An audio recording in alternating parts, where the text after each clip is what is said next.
Hey everybody, welcome to the Fired Up with CJ show. Today we have Tori Prinster on, and she's talking about her book, Yoga for Cancer. Can you hold up your book?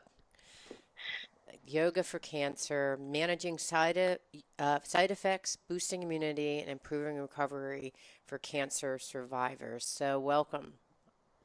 Thank you, CJ. I'm happy to be here. Thank you for inviting me. So I wanted to find out a little bit about how you came about this book and about yoga and your own experience with cancer. Well, the book came out way after I had begun teaching yoga for cancer and developing a methodology specifically designed to meet the needs of cancer patients and survivors. Because when I was, and I'm going to tell you that today is a celebration day for me of 20 years Oh, wow. since I was diagnosed. And As of today. yes, Wow. Okay. and and back 20 years ago, um, the the world of yoga and the world of cancer were two very different worlds 20 years. Yeah. Yeah.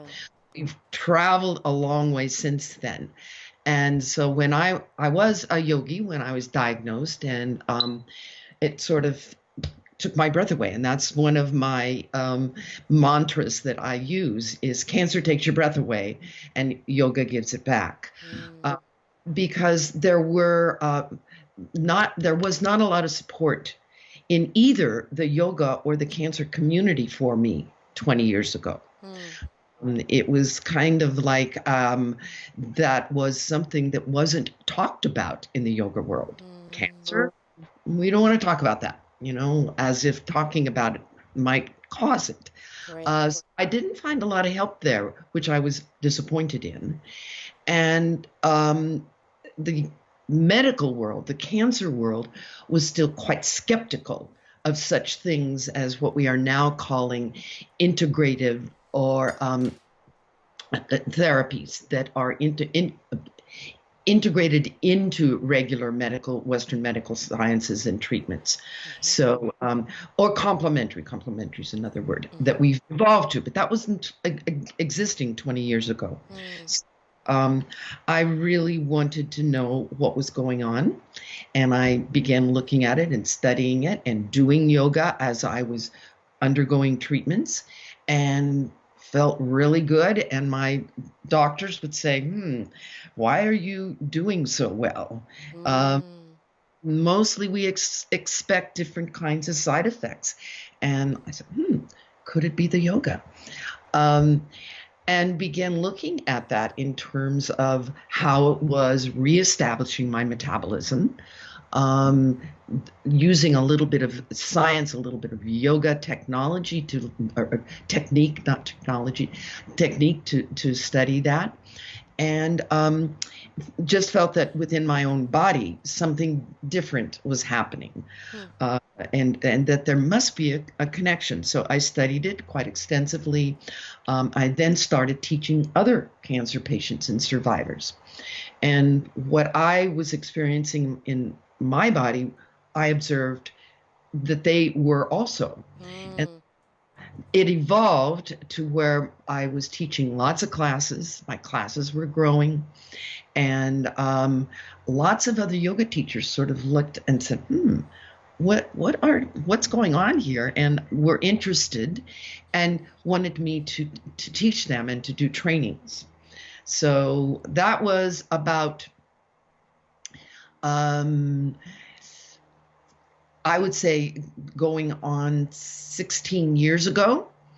And then 6 years ago, the book evolved out of all of that. Mm. So it was a process of it became what we would say, people wanted it, people needed it, and they kept coming to me, both yoga teachers and cancer patients and survivors. Mm.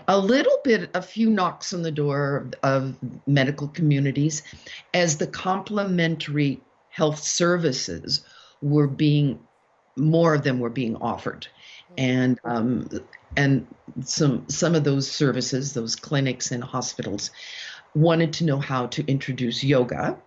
and what kind of yoga. So I began to get a little bit of knocking on my door about that um, before I wrote the book.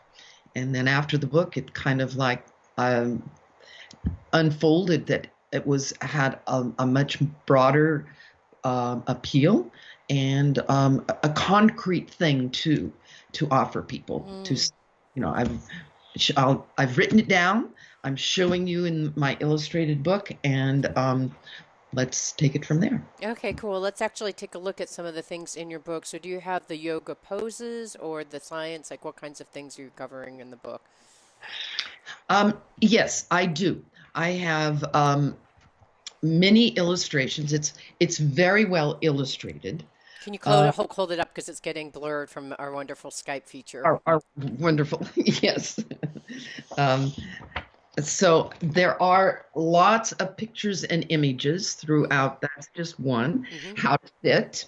Um, and then I do more animated ones, which So, show can you things. hold them closer to the camera? Perfect. Okay, great. Yes, that's great. Thank you. Okay, that's a little bit blurred, but good. Okay, got it. So they actually show the movements from one One asana, one to position the to other. another in an asana. Right. Got it. Right. And what I've done is broken down the poses that are shown Hmm. into categories that address common side effects from cancer treatments.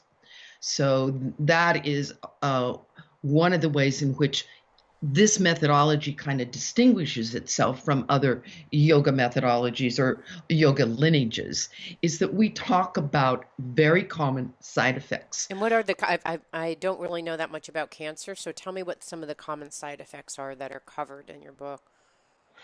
Well, of course, natural one would be anxiety. Hmm. So we talk about how to manage anxiety with breath. Hmm. So a lot of pranayama. Hmm.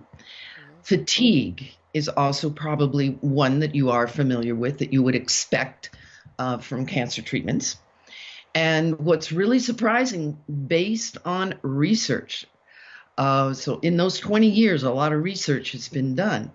And it might be surprising, but what has been shown in research is that movement and activity is the solution to fatigue. Hmm.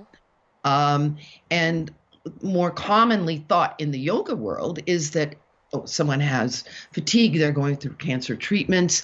Let's give them a restorative pose. Let's put them at rest Mm. and at Right, ease. that's what I would have thought too. Yeah. And what I have is research evidence, real concrete, good studies that have shown taking with a control group, a group in treatment suffering from fatigue, and a group in treatment and suffering from fatigue. Hmm. One, they give yoga, the other group, they give rest. Hmm.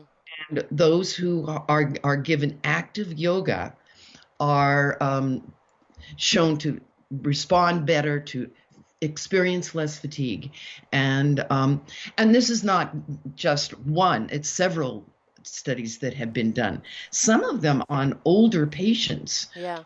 not just young people, but older patients, which Hmm. is really heartening to me. Mm. So But anxiety, fatigue, immunity system, and tell me a little some of the other symptoms that people or things that yoga has helped with respect to cancer treatment.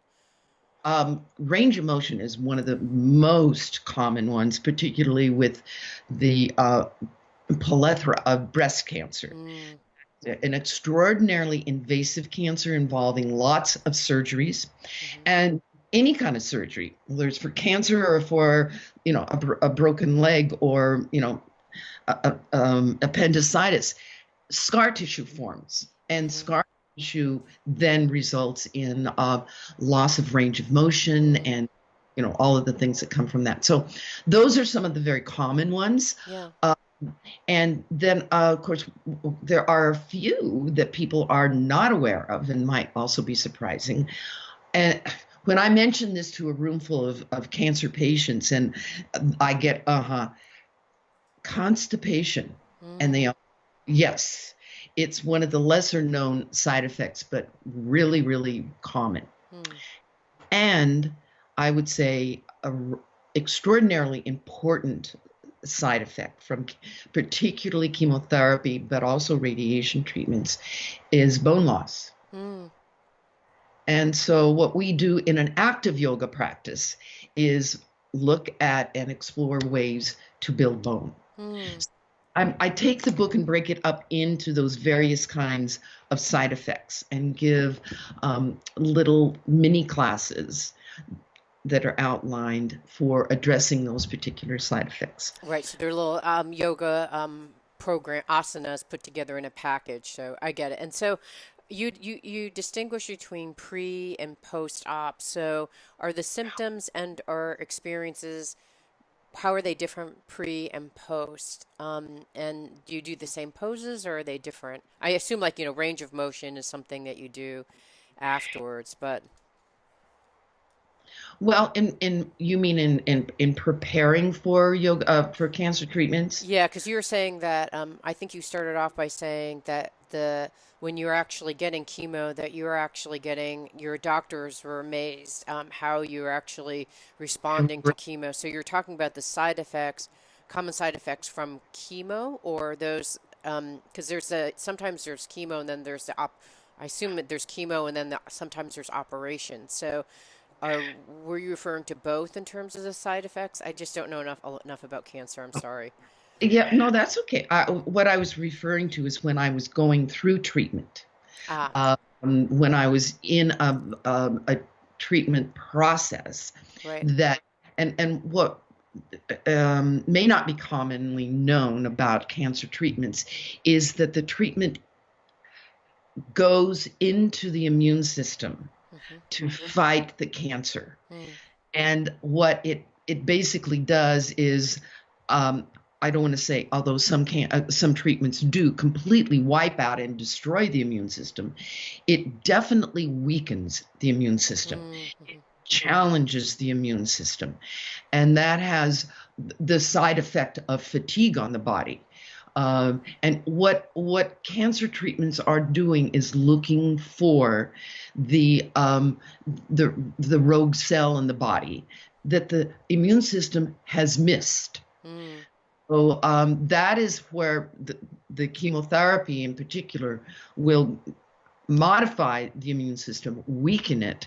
And so the reactions to that are fatigue, constipation, certainly some digestive issues beyond constipation. Um, and the immune system becomes compromised.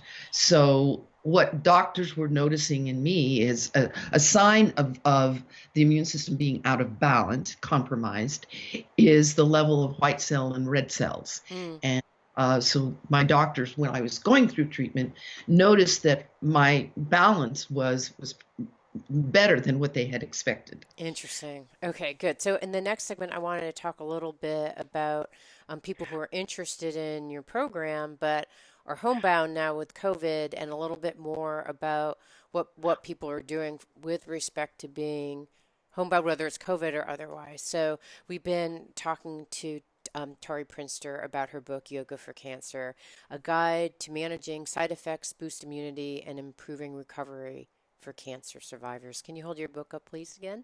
Oh, sure, absolutely. Thank you, CJ. Great. Thank you so much for being here.